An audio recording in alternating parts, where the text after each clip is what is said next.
जिस रात पूरे गांव में कोई भी अपने घर से बाहर निकलने की हिम्मत नहीं कर रहा था, उसी रात एक गरीब युवक मंदिर के बाहर खड़ा होकर महादेव को पुकार रहा था।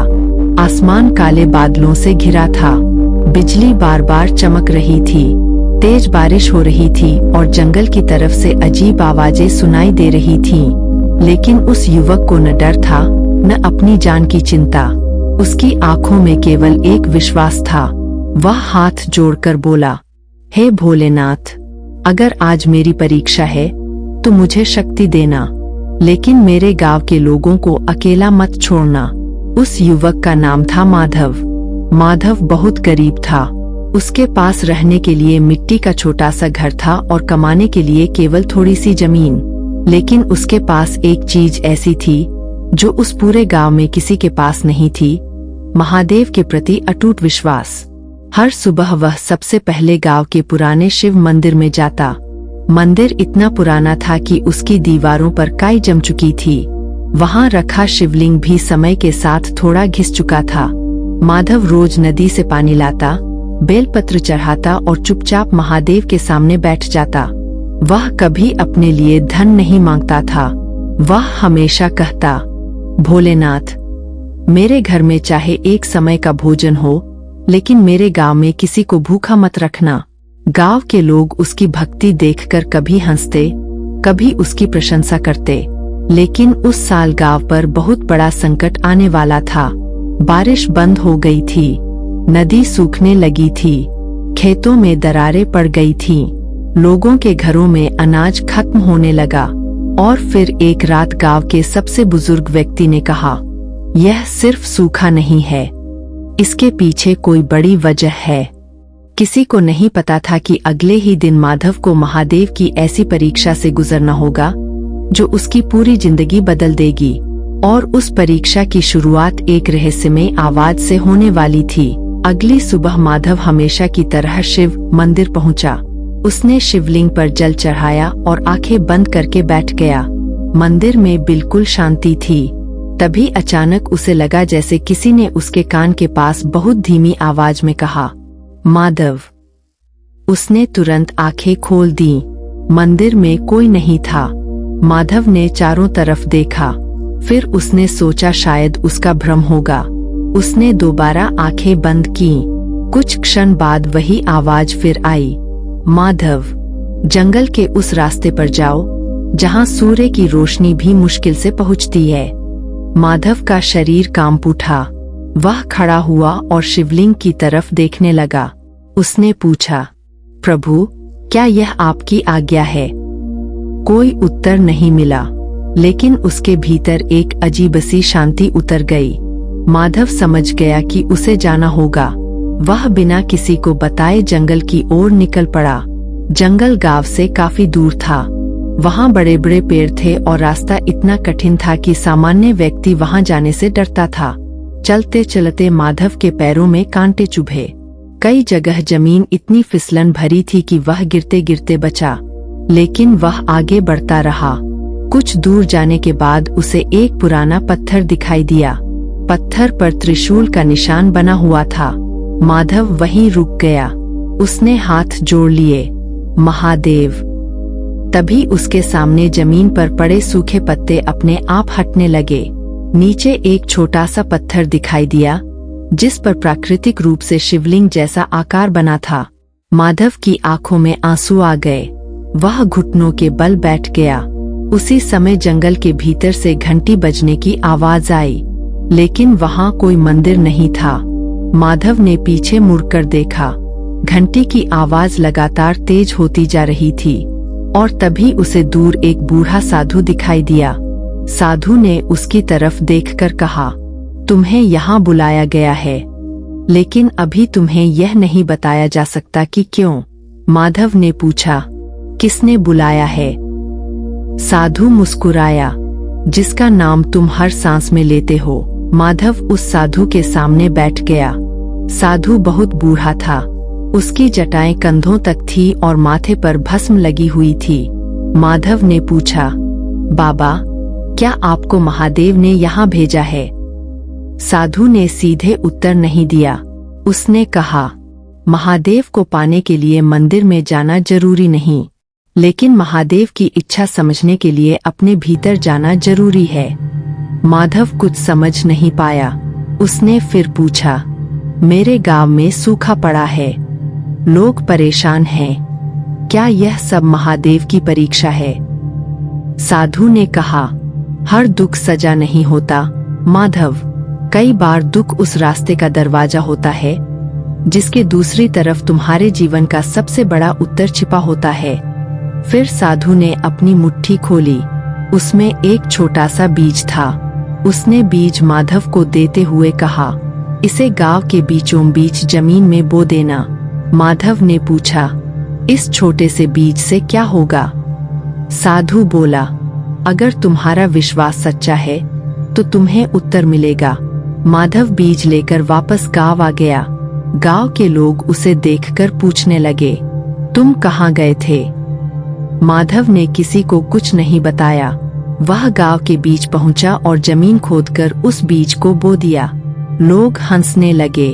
एक आदमी बोला, माधव, जब खेत सूख गए हैं तब एक बीज से गांव बचेगा। दूसरा बोला, भक्ति अपनी जगह है, लेकिन भूख को चमत्कार से नहीं मिटाया जा सकता। माधव ने किसी को जवाब नहीं दिया। उसने उस जगह थोड़ा पानी डाला और शिव का नाम लेकर घर लौट गया। उस रात गांव में किसी के घर चूल्हा नहीं जला। माधव के घर में भी खाने के लिए केवल एक रोटी बची थी। उसकी माँ ने कहा, बेटा, आधी तुम खा लो और आधी मैं। माधव ने रोटी हाथ में ली। तभी उसके दरवाजे पर किसी ने दस्तक दी। बाहर एक अनजान बूढ़ा व्यक्ति खड़ा था। उसने कहा, बेटा, 2 दिन से भूखा हूँ, कुछ खाने को मिलेगा? माधव ने अपनी माँ की तरफ देखा। घर में बस वही एक रोटी थी।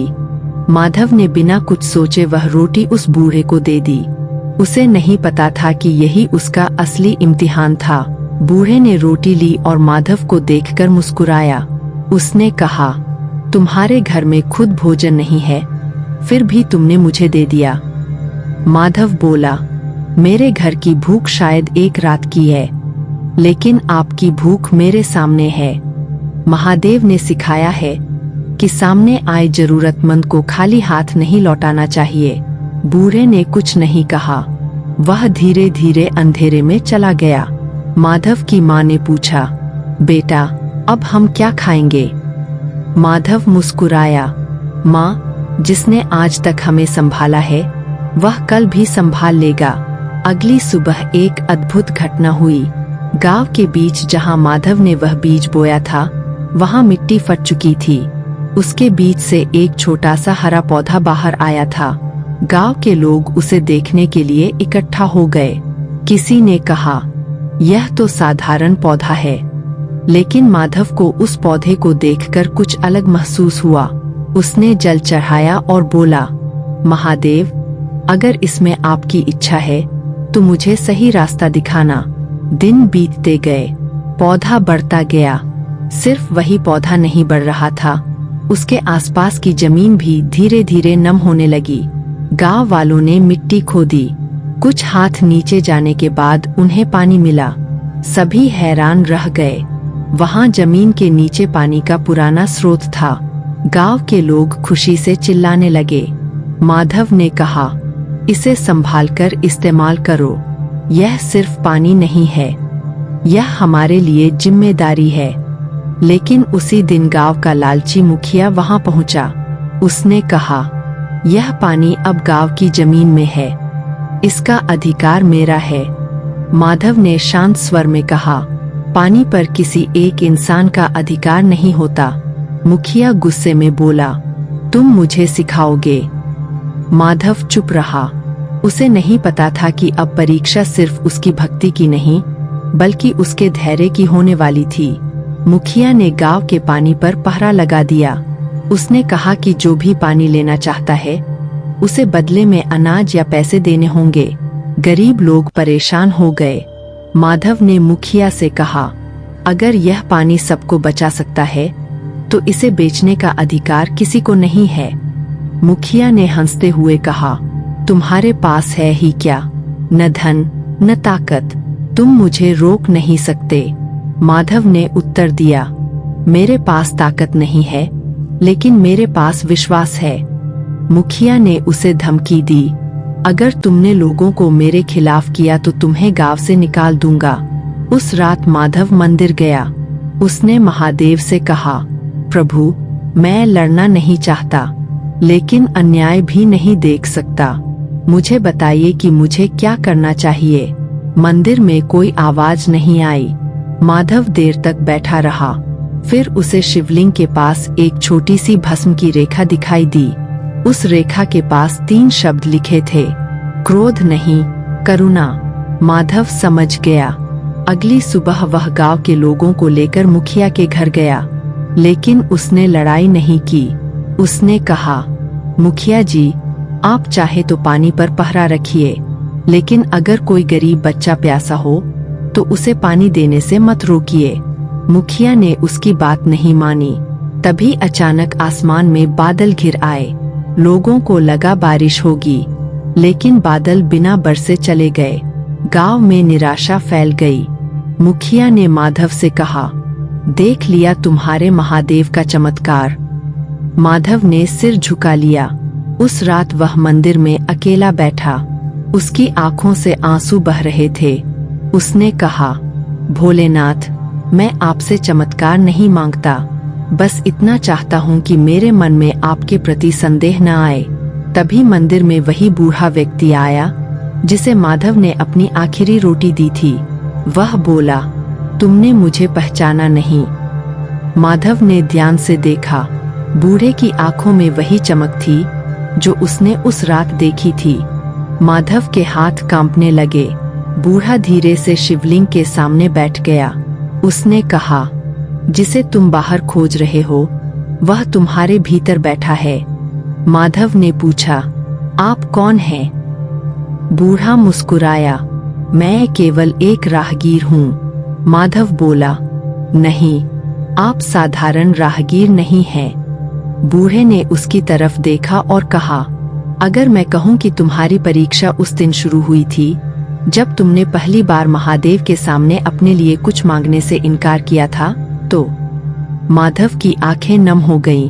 बूढ़े ने कहा, तुमने सोचा कि महादेव ने तुम्हें पानी का स्रोत दिया, लेकिन असली वरदान पानी नहीं था। असली वरदान यह था कि तुम्हारे कारण गांव के लोगों के भीतर एकता पैदा हो। माधव ने पूछा, लेकिन अभी भी तो सब ठीक नहीं हुआ। बूढ़ा बोला, क्योंकि कहानी अभी पूरी नहीं हुई। फिर उसने माधव से कहा, कल सूर्योदय से पहले पहाड़ की चोटी पर जाना, वहां तुम्हें अंतिम संकेत मिलेगा। अगली सुबह माधव अकेला पहाड़ की ओर निकल पड़ा। रास्ता बहुत कठिन था। आधे रास्ते पर उसे वापस लौटने का मन हुआ, लेकिन उसने महादेव का नाम लिया और आगे बढ़ता रहा। चोटी पर पहुंचकर उसे एक विशाल चट्टान दिखाई दी। उस चट्टान पर त्रिशूल बना हुआ था। माधव ने हाथ लगाया। अचानक चट्टान के भीतर से पानी की तेज आवाज सुनाई दी। उसने आसपास की मिट्टी हटाई। वहां एक पुरानी जलधारा का रास्ता बंद था। माधव समझ गया कि गांव का असली पानी का स्रोत अभी पूरी तरह खुला ही नहीं था, लेकिन उस रास्ते को खोलने के लिए उसे अकेले बहुत मेहनत करनी थी। उसने पत्थर हटाने शुरू किए। घंटों मेहनत करने के बाद उसके हाथों से खून निकलने लगा। फिर भी उसने काम नहीं छोड़ा। सूरज हलने लगा। तभी उसे पीछे से आवाज सुनाई दी, अकेले क्यों कर रहे हो? माधव ने पीछे देखा। गांव के लोग खड़े थे। जिस मुखिया ने उसका विरोध किया था वह भी वहां था। मुखिया धीरे धीरे माधव के पास आया। उसकी आंखों में अब पहले जैसा अहंकार नहीं था। उसने कहा, माधव, आज मुझे समझ आया कि गलती मेरी थी। माधव ने कोई शिकायत नहीं की। उसने कहा, अगर हम सब मिलकर रास्ता खोलें तो पानी पूरे गांव तक पहुंच सकता है। सभी लोग काम में लग गए। कोई पत्थर हटाने लगा, कोई मिट्टी खोदने लगा। महिलाएं पानी लेकर आने लगीं। बच्चे छोटे पत्थर हटाने लगे। रात होने तक पूरा गांव उस पहाड़ पर काम करता रहा। अचानक एक बड़ा पत्थर हटते ही भीतर से पानी की तेज धारा बाहर निकली। लोग खुशी से चिल्लाने लगे। पानी पहाड़ से नीचे बहने लगा। गांव के सूखे खेतों की तरफ पहली बार पानी पहुंचा। लोगों की आंखों में खुशी के आंसू थे। माधव मंदिर की दिशा में देखकर बोला, महादेव, आपने हमारी सुन ली। तभी बिजली चमकी, लेकिन इस बार आसमान में डर नहीं था। कुछ ही क्षण बाद बारिश शुरू हो गई, मूसलाधार बारिश। गांव के बच्चे बारिश में नाचने लगे। बूढ़े लोग हाथ जोड़कर महादेव को प्रणाम करने लगे। मुखिया माधव के सामने आया। उसने कहा, मुझे क्षमा कर दो। माधव ने उसे गले लगा लिया। जहाँ क्षमा होती है वहीं महादेव का वास होता है। उस रात गांव के पुराने शिव मंदिर में दीपक जलाए गए। सभी लोग एक साथ वहां पहुंचे, लेकिन माधव की नजर उस बूढ़े व्यक्ति को खोज रही थी। वह कहीं दिखाई नहीं दिया। माधव ने साधु को खोजा, वह भी नहीं था। तभी मंदिर के भीतर से घंटी अपने आप बजने लगी। एक बार, फिर दूसरी बार और तीसरी बार। माधव ने शिवलिंग की तरफ देखा। उसकी आंखों से आंसू बह निकले। उसे अब सब समझ आ चुका था, लेकिन असली रहस्य अभी बाकी था। मंदिर में अचानक तेज प्रकाश फैल गया। सभी लोग स्तब्ध होकर खड़े हो गए। उस प्रकाश के बीच एक दिव्य आकृति दिखाई दी। जटाओं में चंद्रमा, माथे पर भस्म, गले में सर्प और हाथ में त्रिशूल। माधव के मुंह से केवल एक शब्द निकला, महादेव। सभी लोग जमीन पर बैठ गए। महादेव ने कहा, भक्ति केवल मुझे फूल चढ़ाने का नाम नहीं है। भक्ति तब है जब तुम्हारे पास कम हो और फिर भी तुम किसी भूखे को अपना हिस्सा दे दो। भक्ति तब है जब तुम्हारे पास शक्ति हो और तुम बदला लेने के बजाय क्षमा चुनो। भक्ति तब है जब संकट में भी तुम्हारा विश्वास जीवित रहे। माधव हाथ जोड़कर रो रहा था। उसने कहा, प्रभु, मैंने तो बस वही किया जो मुझे सही लगा। महादेव मुस्कुराए, यही तो भक्ति है। फिर महादेव ने गांव के लोगों की तरफ देखा। याद रखना, जिस पानी के लिए तुम आज खुश हो, वह केवल धरती के भीतर नहीं था, वह तुम्हारे भीतर भी था। तुम अलग अलग थे, इसलिए सूखे थे। जब एक हुए तो जीवन की धारा स्वयं निकल आई। यह सुनकर सभी गांव वालों ने एक दूसरे की तरफ देखा। मुखिया की आंखों में पश्चाताप था। महादेव ने कहा, जिस मनुष्य के भीतर अहंकार भर जाता है, उसके पास संसार की सारी संपत्ति होकर भी वह गरीब रहता है, और जिसके भीतर करुणा होती है, वह खाली हाथ होकर भी संसार को बहुत कुछ दे सकता है। माधव ने कहा, प्रभु, मुझे कोई वरदान नहीं चाहिए। महादेव ने पूछा, फिर क्या चाहते हो? माधव बोला, बस इतना कि मेरे मन में कभी आपका नाम खत्म न हो। महादेव मुस्कुराए, तथास्तु। प्रकाश धीरे धीरे समाप्त होने लगा, लेकिन जाने से पहले महादेव ने एक आखिरी बात कही, जब भी तुम्हें लगे कि मैं तुम्हारी प्रार्थना नहीं सुन रहा, तब याद रखना, मौन का अर्थ अनुपस्थिति नहीं होता। और फिर वह दिव्य प्रकाश गायब हो गया। महादेव ने जो सबसे बड़ी सीख दी, उस घटना के बाद गांव का जीवन बदल गया। पहाड़ से आने वाले पानी को सब मिलकर संभालते थे। किसी गरीब से पानी के बदले पैसा नहीं लिया जाता था। गांव में एक नियम बना, पहले जरूरतमंद को पानी मिलेगा, फिर बाकी काम होंगे। माधव पहले की तरह ही साधारण जीवन जीता रहा। लोग उसे महात्मा कहने लगे, लेकिन वह हमेशा कहता, मैं महात्मा नहीं हूँ, मैं तो महादेव का एक छोटा सा भक्त हूँ। कई वर्षों बाद माधव बूढ़ा हो गया। एक दिन उसका शरीर बहुत कमजोर हो गया। वह उसी पुराने शिव मंदिर में गया। शिवलिंग के सामने बैठकर उसने आंखें बंद की। उसने कहा, भोलेनाथ, जीवन में मैंने बहुत कुछ देखा, दुख भी मिला, सुख भी मिला, लेकिन एक बात कभी नहीं बदली, आप पर मेरा विश्वास। उसी समय मंदिर में घंटी बजी। माधव ने आंखें खोली। उसके सामने वही बूढ़ा व्यक्ति खड़ा था। माधव मुस्कुराया, आप फिर आ गए। बूढ़े ने कहा, मैं कभी गया ही नहीं था। माधव की आंखों से आंसू निकल आए। बूढ़ा बोला, चलो माधव, अब तुम्हारी यात्रा पूरी होने वाली है। माधव ने शिवलिंग को प्रणाम किया। उसने आखिरी बार कहा, हर हर महादेव। अगली सुबह गांव वालों ने देखा कि माधव मंदिर के सामने शांत अवस्था में बैठा था। उसके चेहरे पर ऐसी मुस्कान थी जैसे उसे जीवन का सबसे बड़ा उत्तर मिल गया हो। उसके पास कोई धन नहीं था, कोई महल नहीं था, कोई बड़ी पहचान नहीं थी, लेकिन उसके जीवन की सबसे बड़ी संपत्ति थी महादेव पर विश्वास। और आज भी उस गांव में एक बात कही जाती है, जिसके सिर पर महादेव का हाथ हो उसे रास्ते की चिंता नहीं करनी चाहिए। कथा का अंतिम संदेश। भाइयों और बहनों, इस कथा को केवल एक कहानी समझकर मत सुनिए। इसके भीतर हमारे जीवन की एक बहुत बड़ी सच्चाई छिपी है। कई बार हम महादेव से प्रार्थना करते हैं और जब हमारी इच्छा तुरंत पूरी नहीं होती तो हमें लगता है कि शायद महादेव ने हमारी बात नहीं सुनी।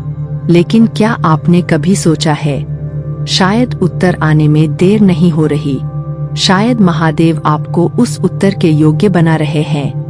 कभी कभी जिंदगी में कोई रास्ता इसलिए बंद होता है क्योंकि महादेव आपको उससे भी बेहतर रास्ते की तरफ मोड़ रहे होते हैं। कभी कोई इंसान आपकी जिंदगी से इसलिए चला जाता है क्योंकि उसकी भूमिका वहां तक ही थी। कभी मेहनत का परिणाम देर से मिलता है क्योंकि उस परिणाम को संभालने की शक्ति अभी आपके भीतर पैदा नहीं हुई होती। और कभी कभी सबसे बड़ा चमत्कार बाहर नहीं होता, वह आपके भीतर होता है। जब दुख में भी आप मुस्कुराना सीखते हैं, जब हार के बाद भी दोबारा उठते हैं, जब बदला लेने की जगह क्षमा करते हैं, जब अपने हिस्से का थोड़ा सा सुख किसी जरूरतमंद को दे देते हैं, तब समझ लेना कि महादेव आपके भीतर अपना प्रकाश जगा रहे हैं। याद रखिए, महादेव हमेशा शोर करके नहीं आते। कभी वह किसी साधु के रूप में आते हैं, कभी किसी जरूरतमंद के रूप में, कभी किसी कठिन परिस्थिति के रूप में, और कभी एक ऐसी परीक्षा के रूप में जिसके बाद आपका पूरा जीवन बदल जाता है। इसलिए अगर आज आपका समय कठिन है तो घबराइए मत। अपने मन से बस इतना कहिए, महादेव, मुझे रास्ता दिखाई नहीं दे रहा, लेकिन मुझे विश्वास है कि आपको रास्ता दिखाई दे रहा है। और फिर अपना कर्म करते रहिए, क्योंकि महादेव का संदेश यही है, कर्म तुम्हारा है, परिणाम मेरा।